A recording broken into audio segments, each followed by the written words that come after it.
முதல் தர அறிமுக மேட்ச் மற்றும் இவர் விளையாடிய கடைசி முதல் தர மேட்ச் இரண்டிலும் இவர் எடுத்த ஒரே மாதிரியான ரன்கள் 115. இந்த வீரர் விளையாடியது 719 முதல் தர மேட்சுகள், எடுத்தது 36,012 ரன்கள், 72 சதங்கள். இவர் விளையாடிய 7 டெஸ்டுகளில் அவ்வளவாக சோபிக்கவில்லை. வில்லியம் ஜார்ஜ் குவைப் என்ற இவர் பல முறை அவுட் ஆகாமல் இருந்துள்ளார். அவற்றின் எண்ணிக்கை நாட் அவுட் 185. வாரென் பார்ட்ஸ்லே என்ற ஆஸ்திரேலிய ஓப்பனிங் பேட்ஸ்மேன் முதலில் 2 இன்னிங்ஸிலும் சதங்கள் அடித்திருந்தார். இங்கிலாந்து அணிக்கு எதிராக 1909 ஓவல் டெஸ்ட் 136, 130 ரன்கள். இவர் அடுத்த டெஸ்ட் சதம் அடித்தது 17 வருடங்களுக்கு பிறகு 1926 புகழ்பெற்ற லார்ட்ஸ் மைதானத்தில்.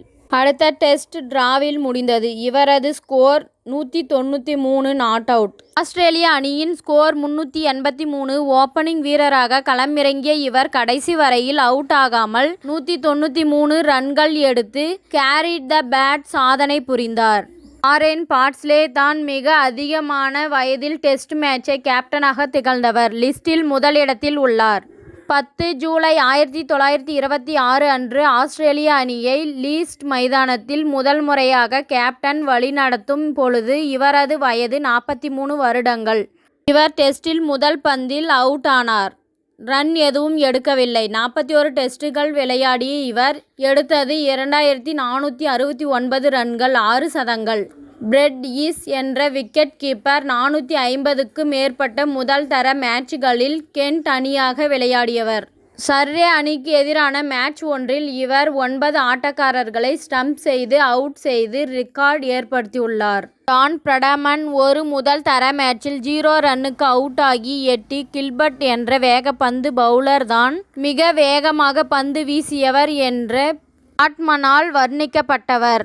1896 இங்கிலாந்து அணிக்கு எதிராக ஆஸ்திரேலிய அணியின் கேப்டனாக விளையாடியவர். ஹாரி ட்ரோட் லார்ட்ஸ் டெஸ்டில் முதல் இன்னிங்ஸில் ரன் எடுக்கவில்லை. ஆனால் இரண்டாவது இன்னிங்ஸில் சதம் அடித்தார். 143 ரன்கள். இங்கிலாந்து அணி 6 விக்கெட்டுகள் வித்தியாசத்தில் வென்றது. 24 டெஸ்டுகளில் இவர் எடுத்த ரன்கள் 921, வீழ்த்திய விக்கெட்டுகள் 29. அடித்தது இந்த ஒரே ஒரு சதம் மட்டும்தான். இத்துடன் இந்த செய்தி முடிவடைகின்றது. நன்றி, வணக்கம். மீண்டும் அடுத்த வீடியோவில் சந்திப்போம். மேலும் இது போன்ற சுவாரஸ்யமான தகவல்களை அறிய தமிழ் சிறை சேனலை சப்ஸ்கிரைப் பண்ணுங்க, ஷேர் பண்ணுங்க, லைக் பண்ணுங்க மற்றும் கமெண்ட் பண்ணுங்க.